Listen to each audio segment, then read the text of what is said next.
Hi friends, मैं परमिंदर कारी। Friends, आज की हमारी अंकित मौर्य जी की वीडियो रिक्वेस्ट किया है। उन्होंने मुझसे सन 1962 में वो स्टूडेंट ओलंपियाड के गेम के ऊपर वीडियो बनाने के लिए कहा था, जो कि 7th राउंड में एडवर्ड गुफेल्ड और लुबोमिर केवलैक के बीच में खेली गई थी, केवलांची। फ्रेंड्स, यही टाइटल चेस गेम्स .com ने इस गेम को दिया हुआ है। तो चलिए आइए फ्रेंड्स, सीधा इस गेम पर चलते हैं और देखते हैं इंटरेस्टिंग ऐसा क्या अवलांच यहाँ लुबोमिर ने लगाया जिसकी वजह से उनके सरनेम को अवलांच के साथ जोड़ दिया गया। तो फ्रेंड्स, यहाँ सीधा इस गेम की शुरुआत की E4 के साथ एडवर्ड गुफेल्ड ने। तो E5 यहाँ लुबोमिर ने किया, night F3, then night C6, bishop B5, रोई लोपेज ओपनिंग, तो बिशप B5, तो bishop C5, then C3, F5, D4, F take C4, knight गया G5 स्क्वायर पर। और फ्रेंड्स, ये मूव काफ़ी इंटरेस्टिंग है और काफ़ी डेंजरस भी। और मेरे ख्याल से चलिए ठीक है, पॉन एक्सचेंज तो इक्वल रहेगा थोड़ी देर में, लेकिन बिशप B6 यहाँ पहले बिशप को बचाया ब्लैक ने। और मेरे ख्याल से कोई दिक्कत नहीं थी नाइट C4 करने की। ज़्यादा से ज़्यादा क्या होता है, टेक्स D4 हो जाता, कैसल हो सकता था, नाइट F6 होता, तो night F6, queen takes F6, कोई इशू नहीं था मेरे ख्याल से, गेम अगर इस तरह से आगे बढ़ती है। पर जैसे ही यहाँ व्हाइट ने D5 किया तो प्रॉब्लम शुरू हो गई है, क्योंकि यहाँ ब्लैक को कुछ गेम खेलने का मौका मिला। ठीक है, लगता है कि व्हाइट ने यहाँ नाइट पर अटैक बनाया है, लेकिन जब ब्लैक ने E3 किया तो प्रॉब्लम्स नज़र में आने लगी, क्योंकि सबसे पहले तो ये बिशप की सप्लाई लाइन, यानी कि इस डिफेंस लाइन को ही ब्लैक ने ब्लॉक कर दिया। तो अब व्हाइट अपने इस नाइट को बचाने के लिए क्या कर सकता है? एट मैक्सिमम वो यहाँ F4 कर सकता है, लेकिन F4 से भी कुछ नहीं होगा। ई टेक्स F4 होने के बाद फिर दोबारा ये नाइट अनडिफेंडेड हो चुका होगा। डी टेक्स C6 होगा, नाइट चलिए एक्सचेंज कर लेते हैं, डी टेक्स C6, बिशप पर अटैक होगा। और अब यहाँ व्हाइट अपना क्या बचाएगा? नाइट या फिर बिशप? तो पोजीशन वाइज तो बहुत बुरी गेम होगी, क्योंकि यहाँ फोर्थ और थर्ड रैंक तक दो कनेक्टेड पॉन्स पहुंच चुके होंगे ब्लैक के। पर चलिए, F4 की ऑप्शन इतनी बुरी नहीं थी, लेकिन जैसे ही व्हाइट ने नाइट को E4 स्क्वायर पर लिया तो प्रॉब्लम्स और ज़्यादा बढ़ गई। मेरे ख्याल से ब्लैक क्या एक्सपेक्ट कर रहा था? ब्लैक के लिए एक बेस्ट मूव मुझे जो नज़र आता है, व्हाइट की एक्सपेक्टेशंस क्या थी? ब्लैक के लिए जो मुझे मूव नज़र आता है वो है ई टेक्स F2 चेक का सिंपल।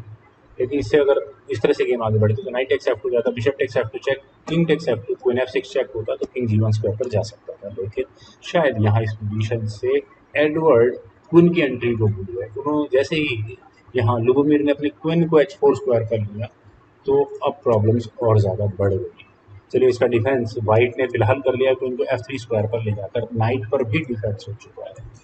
कोई बात नहीं, लेकिन अब ये गेम किस तरह से आगे बढ़े? What about E takes F6 check? अब अगर चेक आती है तो व्हाइट को अपने किंग को F1 स्क्वायर पर ही लेकर जाना होगा। Then knight F6, knight takes F6, e takes F6, then d takes C6, bishop पर अटैक बनेगा ही बनेगा। चलिए सुनिए फ्रेंड्स, हुआ तो लगभग कुछ इसी तरह का था। यहाँ ब्लैक ने अपने नाइट को F6 स्क्वायर पर पहले प्लेस किया, पहले नाइट डेवलप किया, जो वहाँ F2 स्क्वायर पर बिल्डअप हो चुका है उसको मेंटेन रखने की कोशिश की। शायद क्या हो सकता था, कैसल भी हो सकता था, लेकिन उससे पहले यहाँ व्हाइट को करना ही पड़ेगा नाइट टेक्स F6, जी टेक्स F6 के बाद क्या व्हाइट यहाँ कैसल नहीं कर सकता?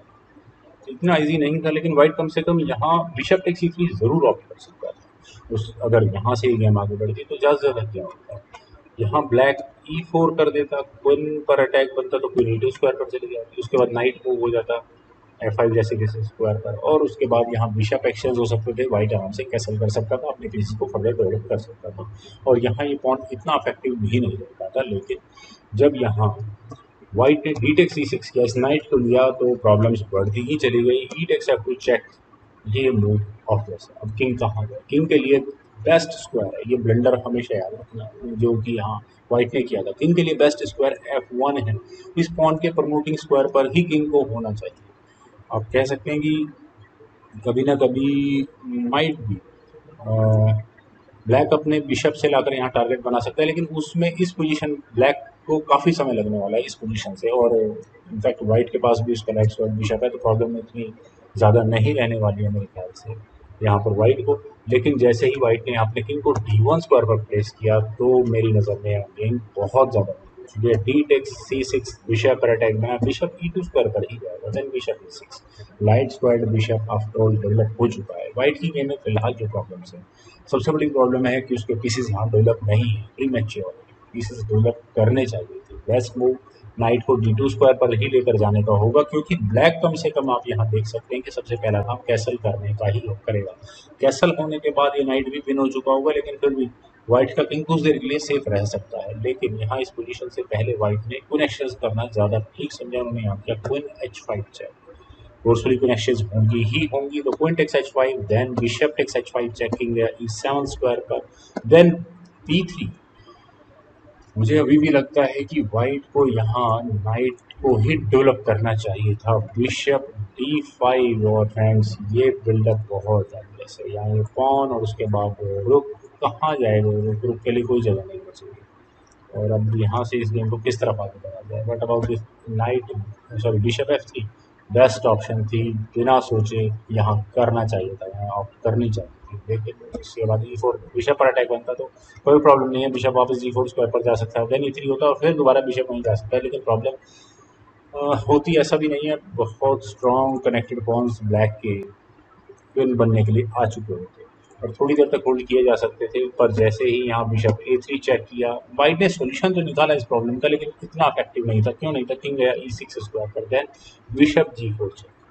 बिशप G4 चेक करने के बाद ऑब्वियस मूव F5 ही आएगा, तो बिशप H3 स्क्वायर पर गया। यहाँ G2 काउंटर डिफेंस तो हुआ, लेकिन इतना स्ट्रांग नहीं है। ये रुक कब काम आने वाला है, रुक G8 as obvious as expected यहाँ ये होना ही है। नाइट गया D2 स्क्वायर पर, बहुत देर हो गई इस नाइट को डेवलप करने में। Bishop takes G2, bishop takes G2, rook takes G2 and that's it. I think यहाँ अब क्या होगा, ना तो एक किंग ऊपर आ सकता है सेकंड रैंक, और किंग अगर ऊपर आता है तो फिर देख सकते हैं बड़ी मुश्किल होगी यहाँ मेरे ख्याल से।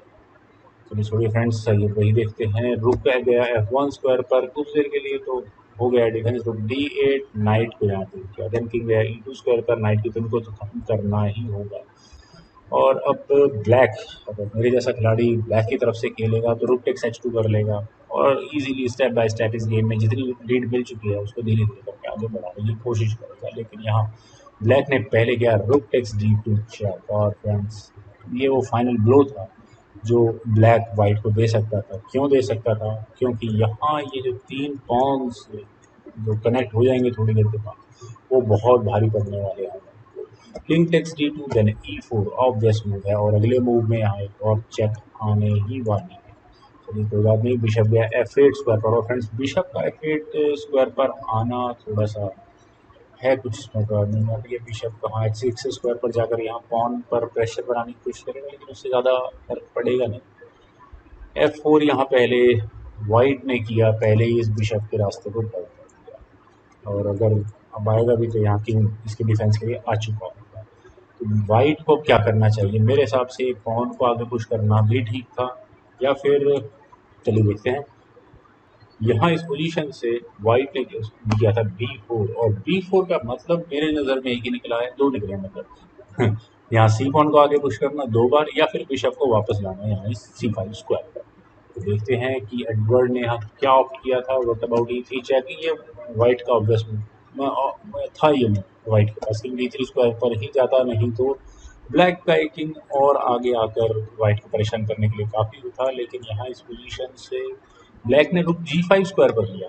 रुक G5 स्क्वायर पर आने के साथ ही एक बात तो मुझे यहाँ समझ में आ चुकी है कि कम से कम वाइट यहाँ अपने इस बिशप को इधर जब C5 स्क्वायर पर प्लेस करेगा तो ब्लैक यहाँ इस रुक से इस बिशप को एलिमिनेट करेगा। ब्लैक की पूरी प्लानिंग यही है कि किसी भी तरह से वो इस F2 पॉन से अपनी ग्रिप को खत्म ना, तो यही काम शायद करना चाहिए था। वाइट को C4 की ऑप्शन भी कंसिडर करनी चाहिए थी, लेकिन एज एक्सपेक्टेड वाइट ने यहाँ बिशप को C5 स्क्वायर पर लिया, और ब्लैक ने बिल्कुल सही कैलकुलेट किया था। उन्होंने किया था rook takes C5, B takes C5, then bishop takes C5। अगर मैं मटेरियल काउंट की बात करूं तो वाइट यहाँ क्लियरली एडवांटेज में है। एक बिशप के सामने दो रुक्स हैं, लेकिन ये तीन पॉन्स इनका कुछ नहीं हो सकता। अब फिलहाल यहाँ वाइट ने किया रुक B1, और इस रुक के B1 स्क्वायर पर आने से क्या होगा, कुछ नहीं, F3, और वाइट का किंग कम से कम यहाँ ई फाइल में बिल्कुल भी नहीं आ सकता। और अगले स्क्वायर, अगले दो मूव में क्या होने वाला है फ्रेंड्स, बिल्कुल यहाँ क्लियर नज़र आ रहा है। तो एडवर्ड ने यहाँ रुक को B4 स्क्वायर पर प्लेस किया, देन किंग F5 स्क्वायर। कोई ज़रूरत नहीं है बिशप को बिल्कुल डिफेक्ट करवाने की। तो रुक गया D4 स्क्वायर पर। Rook takes B7 was not even option, ठीक है, बेकार। रुक D4 जब यहाँ एडवर्ड ने लिया, इट मीन्स वो किसी भी तरह से इस बिशप की फायरिंग लाइन को खत्म करना चाहते हैं, लेकिन अब बहुत देर हो चुकी है। ब्लैक का किंग बहुत आगे आ चुका है। अगर ये किंग कुछ मूव पीछे होता तो शायद कुछ बात बन सकती थी, कुछ स्टेप्स कुछ रैंक पीछे होता। ब्लैक ने यहाँ किया bishop takes D, C takes D4 होने के बाद किंग जैसे ही यहाँ आकर ब्लैक ने F4 स्क्वायर पर प्लेस किया, तो इस मूव के बाद वाइट के पास डिज़ाइन करने के अलावा दूसरा कोई रास्ता नहीं था। यहाँ से अगर इस गेम को आगे बढ़ाएंगे भी तो ब्लैक के जो ऑब्वियस मूव है वो है इस ई पॉन को आगे पुश करने के 2 बार, और ये प्रमोटिंग स्क्वायर तक पहुँच जाएगा अपने आप ही। तो ज़्यादा से ज़्यादा वाइट बेस्ट मूव वाइट के लिए rook takes one E3 check, king E1 square पर E takes F2 check, king takes F2 होगा, और उसके बाद यहाँ फिर B पॉन, फिर C पॉन, और ये C फाइल में एक पास है बहुत आराम से आगे तक प्रमोटिंग स्क्वायर तक पहुँच जाएगा। तो फ्रेंड्स, अंकित मौर्य जी ने काफ़ी इंटरेस्टिंग गेम बताई, और ये पूरी उम्मीद है कि आपको ये वीडियो और ये गेम दोनों ही बहुत पसंद आई होंगी। तो आप लोग इस वीडियो और गेम दोनों को लाइक करें और प्लीज़ शेयर ज़रूर करें। और जिसने भी इस भाई ने ये चैनल सब्सक्राइब नहीं किया है, प्लीज़ सब्सक्राइब ज़रूर करें। And as usual, thank you for watching.